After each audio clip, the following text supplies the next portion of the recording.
going on, ladies and gentlemen? Welcome back to the first episode or day of this series, Douglas Lake. It's a little mini series we're doing because this is a crazy lake up here in the Smokies, and we're going to explore it for the next 3 days and hopefully get some cool footage, some awesome fish catches, maybe break a PB. We'll see what happens, but I'm currently idling to this spot back here where I'm going to start the day off. So we kind of started the morning off bright and early, got rigged up. It was just nice and all that. And then the craziness kind of began once we got to the boat ramp because there was hundreds of boats there. So that's why you didn't see much filming. You're just not seeing filming as we're into the very first topwater spot. So here I'm going to do some topwater, see what happens. But I hope you guys enjoy this little mini-series. And if you guys want to see more like this, let me know. So let's get into this.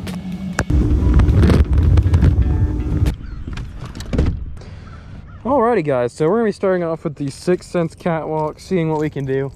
I don't know what I'm anticipating. Ooh, I got my chair. I don't know what I'm anticipating here. I was told to go back in this creek, but these docks are kind of looking juicy, so I'm gonna work them. See if I can pull one out of these docks, and whatnot. I might come back through here with a big swim bait. I kind of like this pocket. Like over there, there's a ton of like, I don't know, crappie beds it looks like, I guess. Can I just say, I'm the best walking bait guy ever. But I for sure need a shorter rod.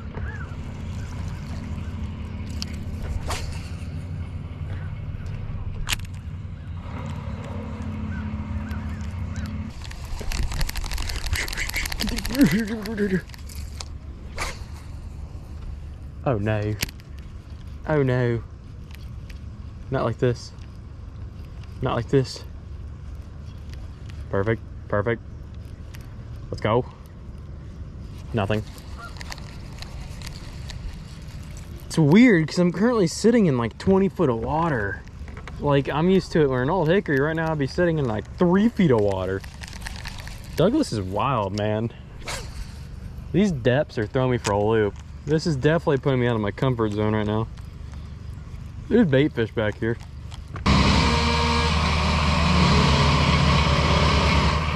Oh my gosh!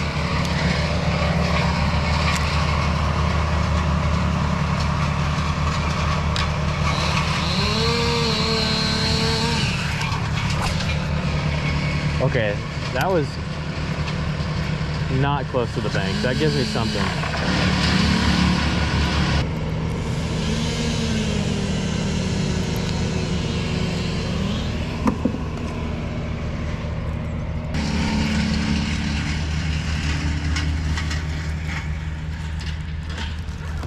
Oh yes! No! Come on, something. Biggin'. Biggin', biggin', biggin'. Nothing? Nothing. Seriously? Nothing. Are you kidding me? That was like the most beautiful cast ever. You know, we're going in again. Nope, not the same. Not the same.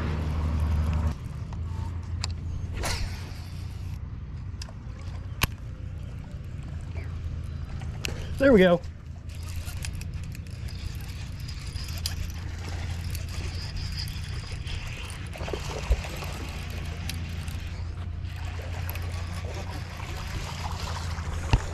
Let's go, baby. Oh my gosh.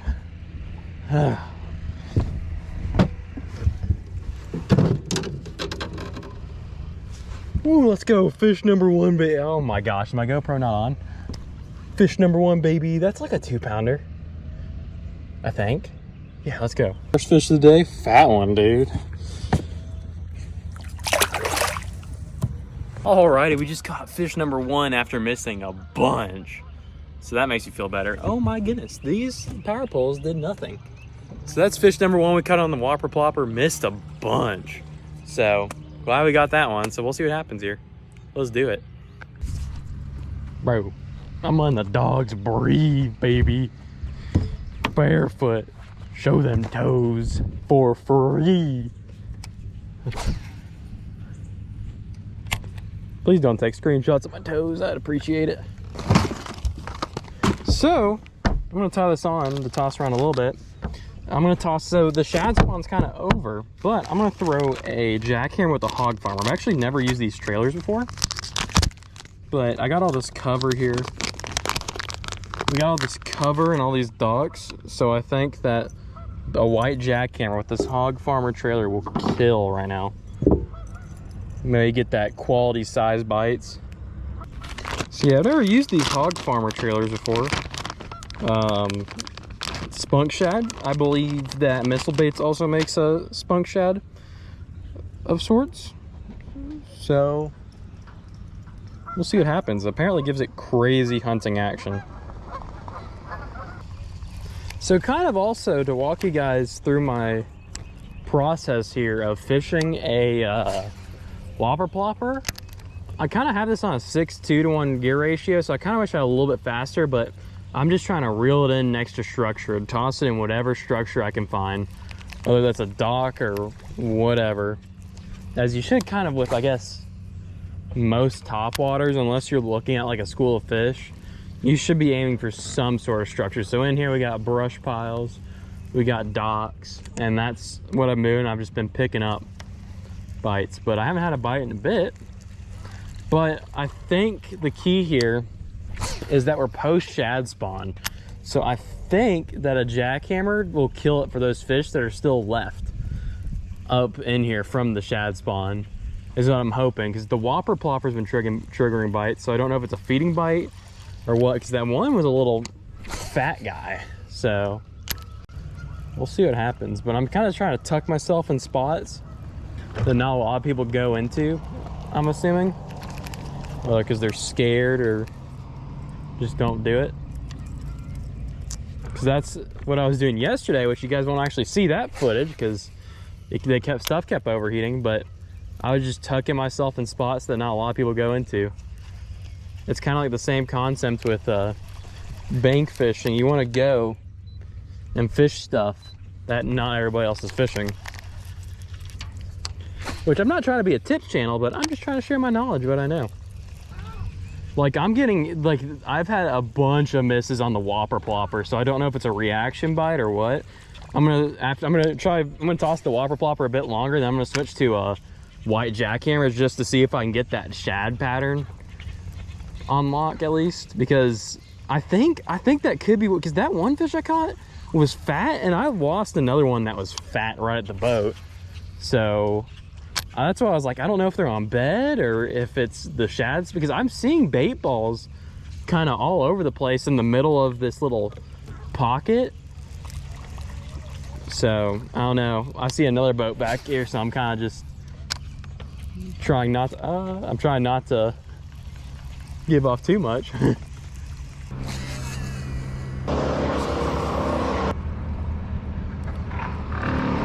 Alrighty guys, Lake Dougie is a grinder so far. I'm gonna go do a little bit of scanning on an offshore hump, which is essentially just an area where it's just raised off of like no structure.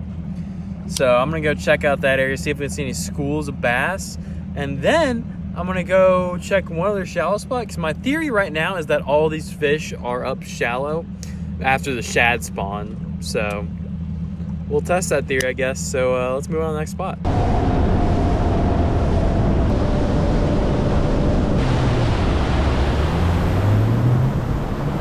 Alright, we're at spot number 2. We're just at a different creek channel pocket. I hope my camera looks weird. We're just at a different creek channel pocket. We're gonna go hit this. It gets pretty shallow back here, and I just want to check to see if this pattern's consistent with the shallow parts of this lake, which are very few and far between. So we'll see what happens here.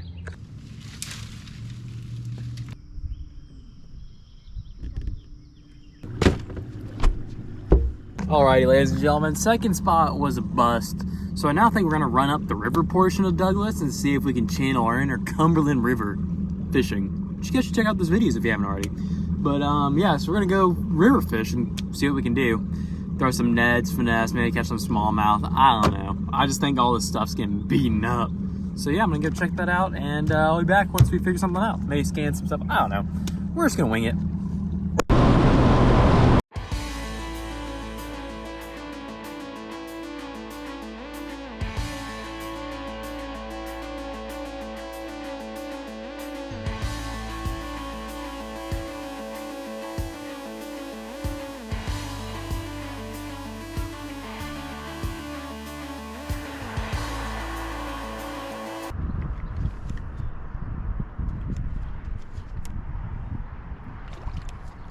There we go.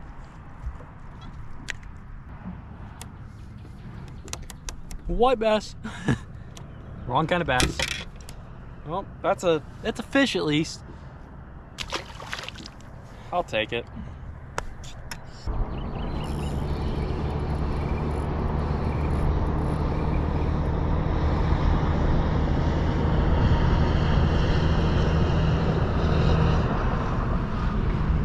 Oh my God.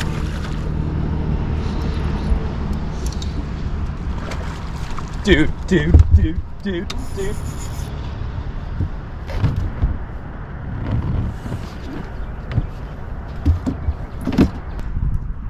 Okay, was my camera on? Yes, camera's on. Alrighty guys, I hope you can see me well. We'll see. So I know this isn't the most entertaining thing, but one of the skills I really lack at is scanning offshore structure. And that bass I just pulled was probably one of my very first offshore bass that I've scanned, active targeted, scanned and active target caught on this boat. I'll say on this boat. So I think that was pretty cool. That was a solid fish. So I'm gonna go just start scanning around and see what we can get into. But yeah, so we're gonna roll with it, you know?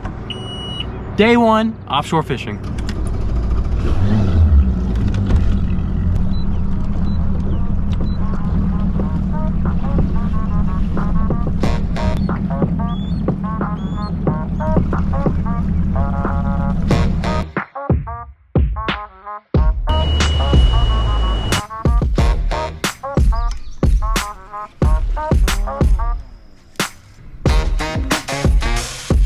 If you want to see more content, make sure to subscribe. I'm jumping in now.